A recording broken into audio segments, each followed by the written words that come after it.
The Lives of the Saints by Father Alban Butler, February 13, St. Gregory II, Pope. He was born in Rome to an affluent fortune, and being educated in the palace of the popes, acquired great skill in the Holy Scriptures and in ecclesiastical affairs, and attained to an eminent degree of sanctity. Pope Sergius I, to whom he was very dear, ordained him subdeacon.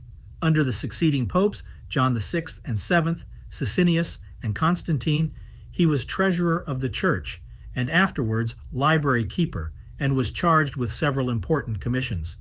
The Fifth General Council had been held upon the affair of the three chapters in 553 in the reign of Justinian, and the sixth against the Monothelites in those of Constantine Pogonatus and Pope Agatho in 660. With a view of adding a supplement of new canons to those of the aforesaid two councils, the bishops of the Greek Church, to the number of 211, held the council called Quini Sext in a hall of the Imperial Palace at Constantinople named Trullo in 692, which laid a foundation of certain differences in discipline between the Eastern and Western churches. For in the 13th canon it was enacted that a man who was before married should be allowed to receive the holy orders of subdeacon, deacon, or priest, without being obliged to leave his wife, though this was forbid to bishops. It was also forbid to fast on Saturdays, even in Lent.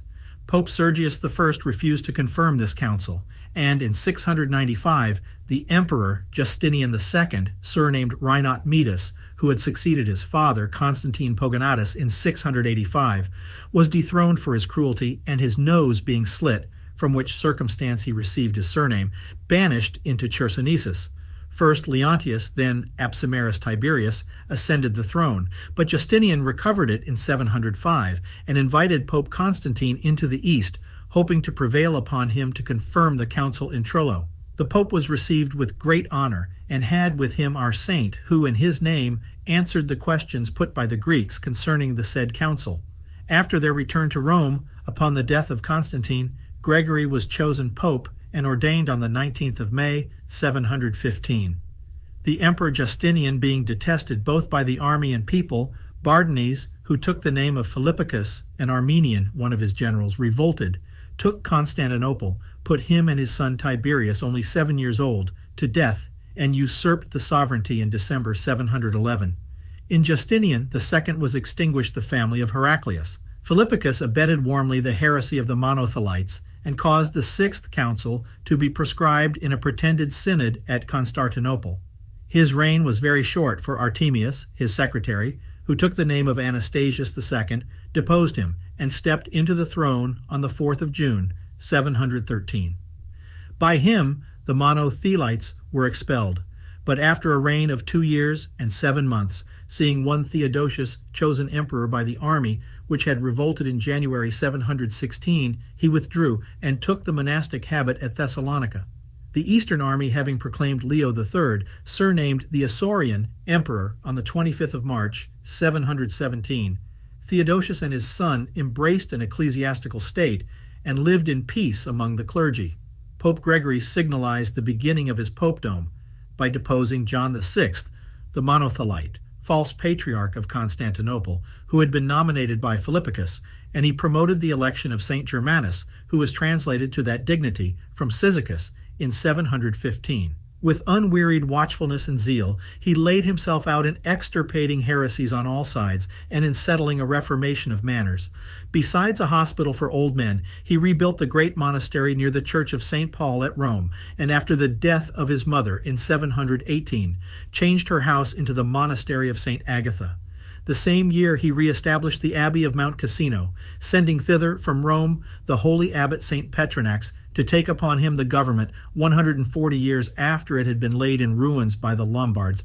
This holy abbot lived to see monastic discipline settled here in so flourishing a manner that in the same century Carloman, Duke or Prince of the French, Ratchis, King of the Lombards, St. Willibald, St. Sturmius, first abbot of Fulda, and other eminent persons fled to this sanctuary.